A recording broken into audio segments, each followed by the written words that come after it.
പിതാവിൻ്റെയും പുത്രൻ്റെയും പരിശുദ്ധാത്മാവിൻ്റെയും നാമത്തിൽ ആമേൻ. അമ്മേ പരിശുദ്ധമ്മേ, അമ്മേ പരിശുദ്ധമ്മേ, ദൈവമാതാവേ, ദൈവമാതാവേ, കൃപാസനത്തിലൂടെ ഞങ്ങൾക്കും ഞങ്ങളുടെ ദേശത്തിനും അമ്മ മധ്യസ്ഥം തേടി തന്ന എല്ലാ അനുഗ്രഹങ്ങൾക്കും കൃപകൾക്കും ഞങ്ങളിപ്പോൾ ഹൃദയം നിറഞ്ഞ നന്ദി പറയുന്നു. അമ്മേ പരിശുദ്ധമ്മേ, ദൈവമാതാവേ, 2004 ഡിസംബർ 7 ഉച്ചകഴിഞ്ഞ് 2:30 കൃപാസനത്തിൽ സംഭവിച്ച അമ്മയുടെ പ്രത്യക്ഷപ്പെടലിനെ കുറിച്ച് തിരുസഭയ്ക്ക് സമർപ്പിച്ചിരിക്കുന്ന പഠനരേഖകളുടെ സഭാത്മകമായ പഠനം ആരംഭിക്കുവാൻ ഞങ്ങൾ അങ്ങയോട് താഴ്മയോടെ പ്രാർത്ഥിക്കുന്നു. അമ്മേ പരിശുദ്ധമേ, ഭൂസ്വർലോകങ്ങളുടെ രാജ്ഞിയായ അങ്ങയ്ക്ക് ഭൗമസംരക്ഷണത്തിനായി പ്രപഞ്ച പ്രകൃതിയെ തന്നെ തിരുസഭ പ്രതിഷ്ഠിക്കുവാൻ ഈ പ്രത്യക്ഷീകരണം വഴി ഇടയാക്കണമേ. പരിശുദ്ധമേ, ജപമാല മാതാവേ, സകല കൃപാസനം പ്രാർത്ഥനകളോട് ചേർത്ത് ഞങ്ങളിപ്പോൾ പ്രാർത്ഥിക്കുന്ന ഈ കുടുംബത്തിന്റെ പ്രത്യേക നിയോഗം പരമക്കളെ.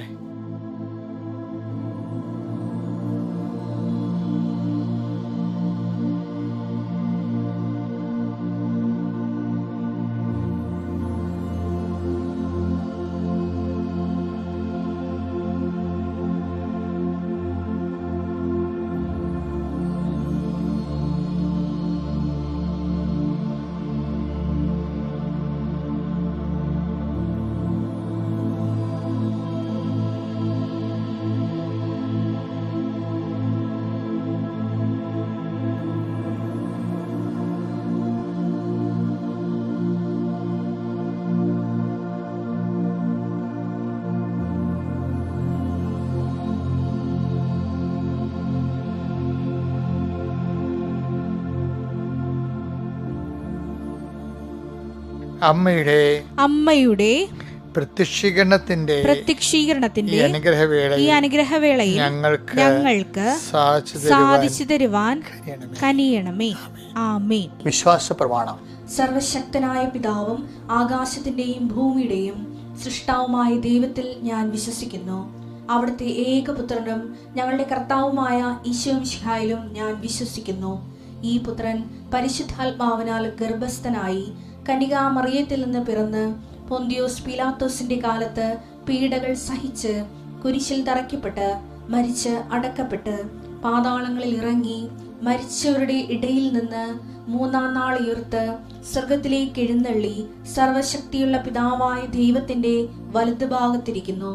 അവിടെ നിന്ന് ജീവിക്കുന്നവരെയും മരിച്ചവരെയും വിധിക്കുവാൻ വരുമെന്നും ഞാൻ വിശ്വസിക്കുന്നു. പരിശുദ്ധാത്മാവിലും ഞാൻ വിശ്വസിക്കുന്നു.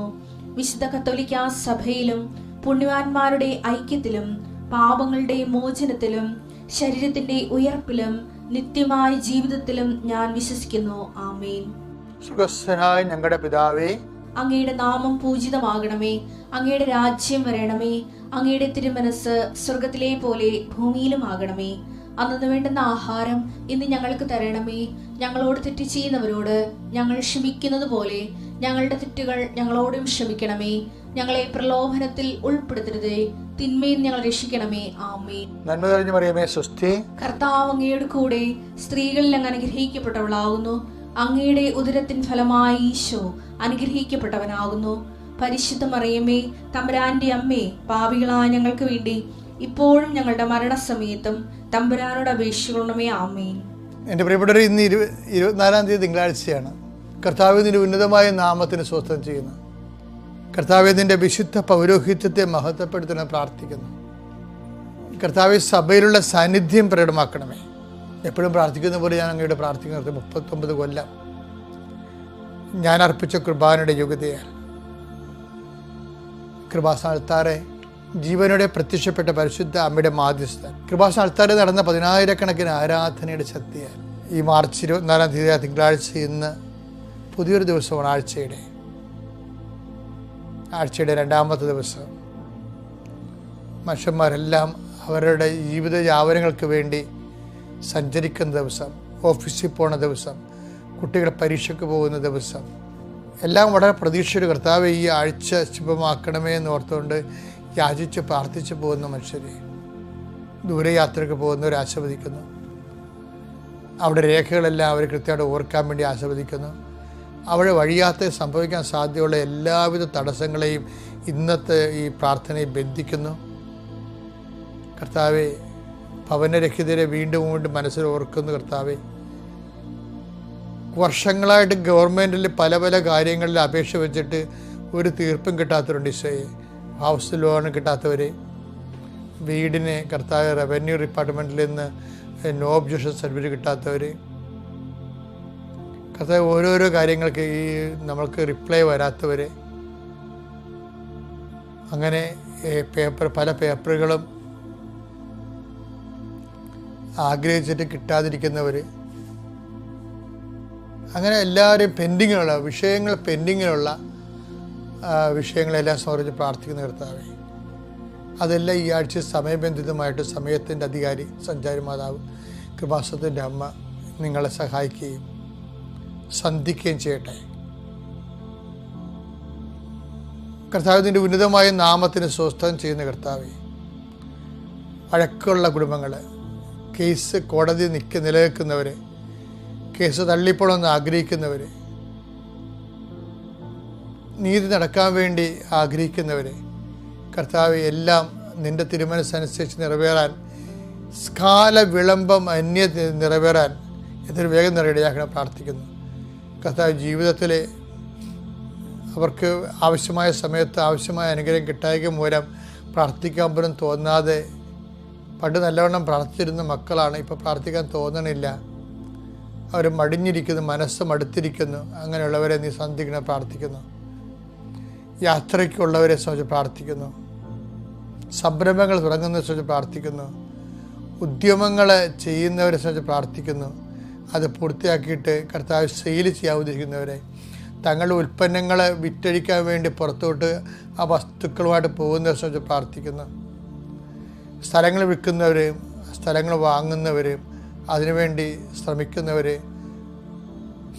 അവരെല്ലാം കർത്താവ് അവരുടെ യാത്രകൾ ശുഭമാക്കണം പ്രാർത്ഥിക്കുന്നു.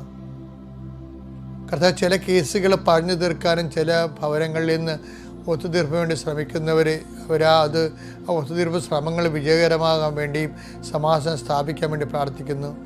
എൻ്റെ കർത്താവിൻ്റെ ഉന്നതമായ നാമത്തിൽ, സഭയുടെ അധികാരത്തിൽ, കുരിശിൻ്റെ അടയാളത്തിൽ, ദൈവശക്തിയാൽ ഏതെല്ലാം വിഷയങ്ങൾക്ക് വേണ്ടി മക്കൾ വേദനിക്കുന്നുവോ, വിഷമിക്കുന്നുവോ, വെന്തുനീറുന്നുവോ, ആ മേഖലയെല്ലാം കർത്താവിൻ്റെ കരുണ ചൊരിയുകയും നീ വീണ്ടെടുക്കുകയും ചെയ്യട്ടെ. കൃപാസനത്താരെ ജീവനോടെ പ്രത്യക്ഷപ്പെട്ട അമ്മ പരിശുദ്ധ ദേവമാതാവ് നിന്നെയും നിൻ്റെ കുടുംബത്തെയും ജീവിതത്തെ സന്ധിക്കട്ടെ. നിത്യപിതാവും പുത്രനും പരിശുദ്ധാത്മാവും സർവ്വശക്തനും നയിക്കും. ആമേൻ.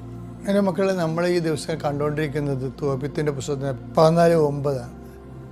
അതിലെ പ്രധാന പ്രമേയം എന്ന് പറയുന്നത് നീതിയേക്കാൾ വലുതാണ് കരുണയെന്നുള്ളതാണ്. പക്ഷെ പലപ്പോഴും നമ്മൾ നീതിയിലാണ് സന്തോഷിക്കുന്നത്, കരുണയിൽ നമുക്ക് സന്തോഷമില്ല. കരുണയുടെ വർഷം കഴിഞ്ഞെങ്കിലും കരുണ കാണിക്കുമ്പോൾ നീതി നമ്മൾ നിറവേറ്റുമ്പോൾ നമുക്ക് സന്തോഷം തോന്നാറുണ്ട്. പക്ഷെ നീതിയേക്കാൾ ഉന്നതമാണ് കരുണയുടെ ദൈവം കൊടുക്കുന്ന മൂല്യം. കരുണ കാണിക്കുമ്പോൾ അതുപോലുള്ള സന്തോഷം നമുക്ക് തോന്നണം. ആന്തരികമായി നമുക്കൊരു അത് വലിയ കാര്യമായി പോയെന്നുള്ള ആന്തരിക സംതൃപ്തി തോന്നണം. കരുണ സംതൃപ്തിയോടെ കരുണ കാണിക്കുന്നത് സുവിശേഷത്തിൻ്റെ ഒരു മൂല്യമാണ്. അതാണ് നമ്മൾ 14:9 വായിക്കണത്. നിനക്ക് ശുഭം ഭവിക്കാൻ നിയമവും പ്രമാണങ്ങളും പാലിക്കുകയും നീതിയോടും കരുണയോടും കൂടെ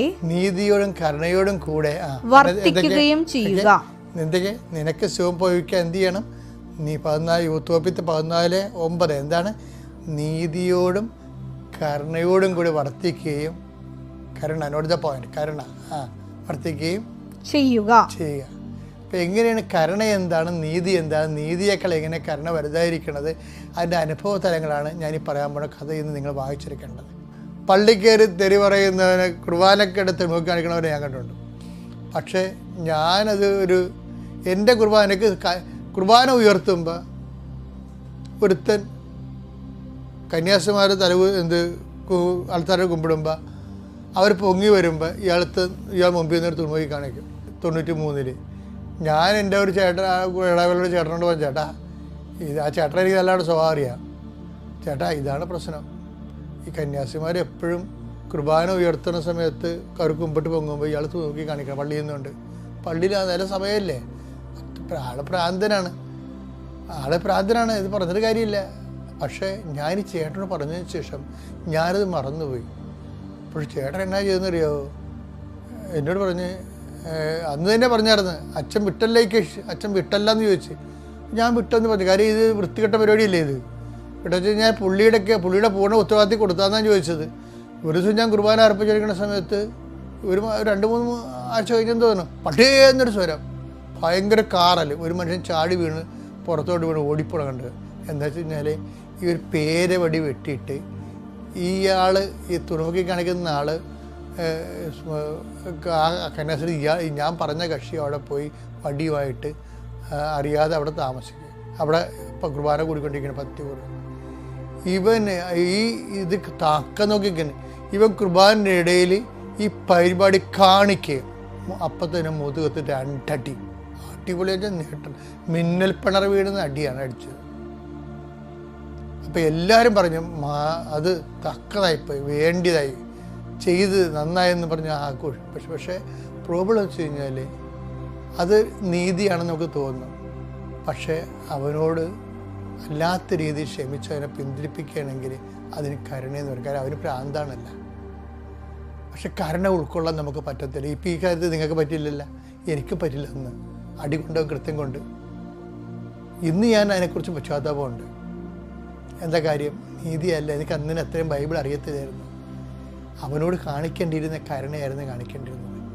നമ്മുടെ ദൈവം ഇപ്പം ഞാൻ പറഞ്ഞാൽ നിങ്ങൾക്ക് മനസ്സിലാകുന്നില്ലേ, നോൻപ് കാലമാണിത്. ദൈവത്തിനെ സത്യസന്ധമായിട്ട് അന്വേഷിക്കേണ്ട കാലമാണ്. അപ്പോൾ സത്യസന്ധമായിട്ട് അന്വേഷിക്കണം. അപ്പോൾ എല്ലാം കർത്താവ് തന്നെ ശുഭമാക്കി തരും. Praise the Lord.